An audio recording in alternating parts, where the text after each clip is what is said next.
Good morning students, आप सभी अपनी नैतिक शिक्षा की किताब निकाल लीजिए। इसमें पेज नंबर 16 पार्ट 6 अभिमानी का सिर नीचा निकालिए।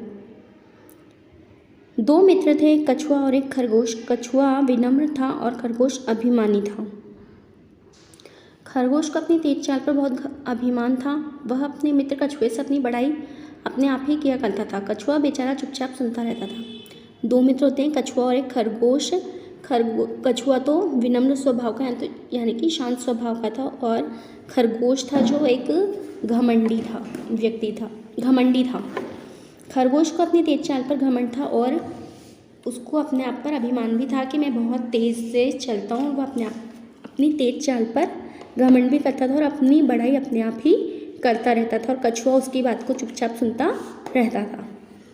एक दिन खरगोश अपने मित्र की धीमी चाल की हंसी उड़ाते हुए उसे चिढ़ाने लगा। उसे अपने साथ दौड़ने की चुनौती देने लगा। कछुए ने विनम्रता से कहा, मित्र मेरे साथ क्यों मजाक करते हो? दौड़ने में तुम्हारे साथ मेरी क्या बराबरी? चलो तुम जीते मैं हारा। पर खरगोश कहाँ मानने वाला था। वह तो अभिमान के घोड़े पर सवार था। उसने कछुए को दौड़ने के लिए विवश कर दिया। एक दिन की बात है, खरगोश अपने मित्र यानी कि कछुए की मजाक बना रहा था और उसे चिढ़ा रहा था कि ये ना तुम तो बहुत धीरे चलते हो, और फिर उसके लिए उसको चुनौती देता है कि चलो हम रेस ना पाते हैं। तो वो कहता है, क्यों मजाक कर रहे हो, मेरी तुम्हारे से क्या बराबरी, तुम तो। फिर वो कहता है, चलो तुम जीते मैं हारा। पर खरगोश मानने वाला नहीं था। उसने उसको दौड़ने के लिए विवश कर दिया।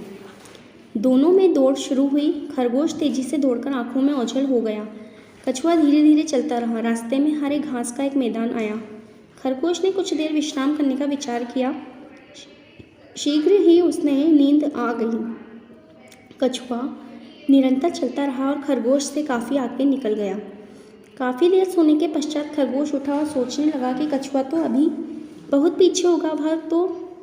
वह मेरी क्या बराबरी कर सकता है। मैं अभी निश्चित स्थान पर पहुंचता हूँ। दोनों की दौड़ शुरू होती है। खरगोश तेजी से भागता और जल्दी से आंखों से ओझल हो जाता है, और कछुआ धीरे धीरे चलता रहता है। फिर वह खरगोश क्या करता है, उसको घास का एक मैदान दिखता है, वहाँ पर कुछ देर आराम करने लगता है। वह सोचता है, और आराम करते करते उसे नींद आ जाती है। कछुआ लेकिन निरंतर लगातार चलता रहता है और वह खरगोश से आगे निकल जाता है। बहुत देर बाद जब खरगोश की नींद खुलती है तो वो सोचने लगता है कि कछुआ तो भी बहुत पीछे होगा, वह मेरी बराबरी थोड़ी कर सकता है। मैं निश्चित स्थान पर पहुंचता हूँ। खरगोश जब पहुंचा तो वहाँ उसने कछुए को आराम करते देखा। धीरे धीरे परंतु निरंतर चलते रहने से कछुआ जीत गया और अभिमानी खरगोश रास्ते में सो जाने के कारण हार गया। किसी ने सच कहा है कि अभिमानी का सिर नीचा होता है। कछुआ तो अपने निश्चित